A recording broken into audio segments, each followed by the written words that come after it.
नई दिल्ली की भारी और उमस भरी हवा लोधी गार्डन के पुराने पत्थरों से लिपटी हुई थी। पुरानी कब्रों और सुंदर बागों के बीच शहर का शोर कहीं दूर एक रहस्यमयी गूंज में बदल गया था। अमारा को इस पार्क की शाम की शांति बहुत पसंद थी। बाहर निकलने से पहले उसने पुराने दिल्ली की एक दुकान से खरीदा हुआ एक खास इत्तर लगाया था, चमेली और चंदन का एक गहरा तेल। इसकी खुशबू इतनी तेज थी कि शहर के प्रदूषण में भी साफ महकती थी। जैसे ही हमारा शीश गुंबद के पास से गुजरी, उसके इत्तर की खुशबू और भी बढ़ गई। गर्मी में चमेली की वह महक किसी भारी बोझ की तरह हवा में तैरने लगी। वह कुछ पुराने पेड़ों के पास रुकी, जहां घास बहुत घनी थी। उस जमीन के नीचे एक राज दफन था, जिसे शहर भूल चुका था। बंटवारे के समय की एक बूढ़ी औरत जो फूल बेचती थी, उसे लूटकर वहीं एक कच्ची कब्र में दबा दिया गया था। मरते वक्त उसके बालों में गेंदे के फूलों की महक और दिल में धोखे का दर्द था। अचानक दिल्ली की गर्मी के बीच एक बर्फीली ठंडी हवा का झोंका आया। न पेड़ हिले न हवा चली, लेकिन चमेली की वह मीठी खुशबू अचानक सड़ते हुए पानी और श्मशान की अगरबत्ती जैसी महक में बदल गई।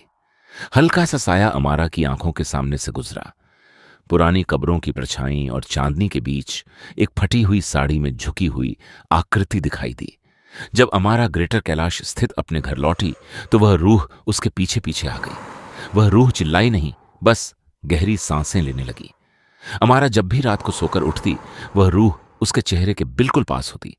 वह अमारा की त्वचा से आ रही उस महक को पागलों की तरह सूंघ रही थी। वह एक प्रेतनी थी, जिसकी भूख कभी खत्म नहीं होती थी। अमारा का इत्तर उसके लिए सालों बाद मिली सबसे अच्छी महक थी। चौथी रात तक अमारा की हालत खराब होने लगी। उसकी त्वचा पीली पड़ गई और आंखें धंस गईं। जिस खुशबू से उसे प्यार था, अब वह जली हुई चीनी और गीली मिट्टी जैसी लगने लगी। उसे अपनी गलती समझ आई। पुरानी कहानियों में कहा जाता है कि रात के वक्त पुरानी इमारतों के पास तेज खुशबू लगाकर नहीं जाना चाहिए, क्योंकि यह बुरी रूहों को बुलावा देना है। अब उसे वह बूढ़ी औरत आईने में साफ दिखाई देती थी। वह कोई शैतान नहीं, बल्कि एक तड़पती हुई बेबस रूह थी। एलारा तुरंत चांदनी चौक की एक तांत्रिक महिला के पास गई, जो दशकों से भूत प्रेतों और रूहों की दुनिया में काम कर रही थी। वह तांत्रिक महिला उन लोगों की मदद करने की गहरी इच्छा रखती थी जो इन रूहों से परेशान थे। उस तांत्रिक महिला ने जैसे ही एलारा को देखा, उसने तुरंत कुछ मंत्रों का जाप शुरू कर दिया।